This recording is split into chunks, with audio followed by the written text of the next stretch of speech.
So Lynn, I hear you've been doing a bit of research. Yes, I've got a plan that is either 1840, 1880. It's shown this property was occupied by James Kane, owned by the Luttrell family.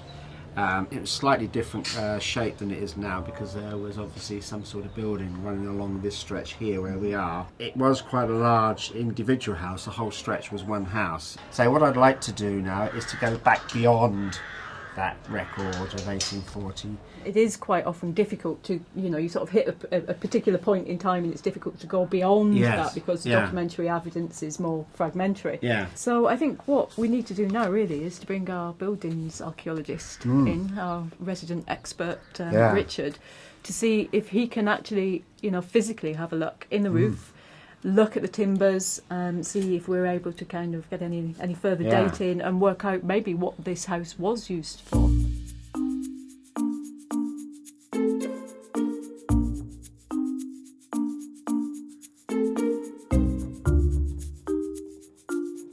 I definitely think this is a very interesting building. If you look at the way the town works on historic maps, the streets run straight up to this building and then they spread out as though there's some obstacle in the way. So I think this building is either just within or just without the boundary of the priory, and so it's probably somewhere near a gatehouse.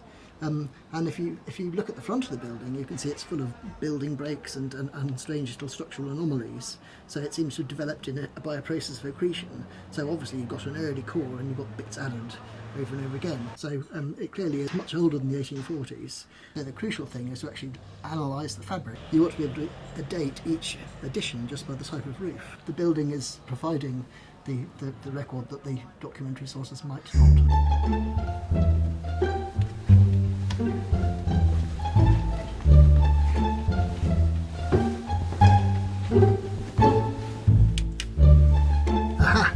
Joy? Yes.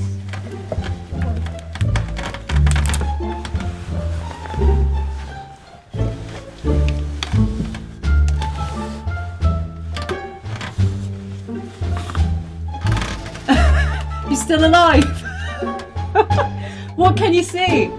It's really steeply pitched roof, and it's smoke blackened, although very likely as far as I can see.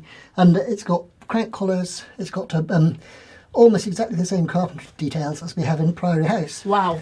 So we're looking at a similar age? Similar age, possibly even the same carpenters. Wow. Maybe the same phase of building, Wow, that's amazing. So we've gone really from it being two separate houses today. Yes.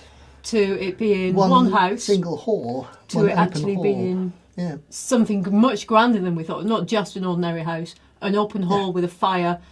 Same kind of date as the Priory? Possibly. And possibly related to the Priory? I would think so. Wow.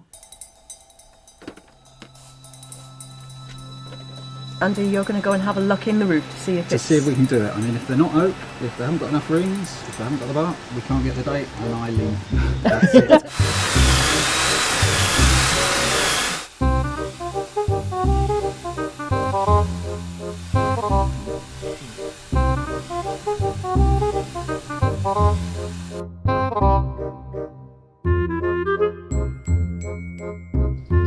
So Andy, these are the cores that you took from Lynn's house? Yep, all polished up now so you can see the rings.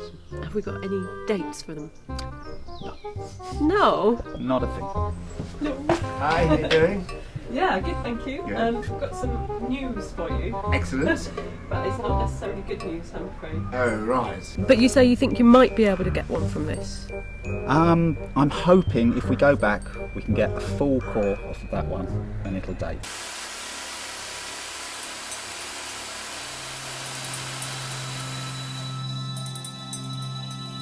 Okay everyone, it's the end of a very long 4 days. Thank you very much for all your help. We haven't spoken to Andy, our dendrochronologist yet, but I believe that maybe you have a date for us. We had to disappoint Lynn earlier in that we didn't have a date for him, but I'm hoping that you've got some news for us. We went back, we took some extra calls, and we got a precise date. Winter 1329. Fantastic.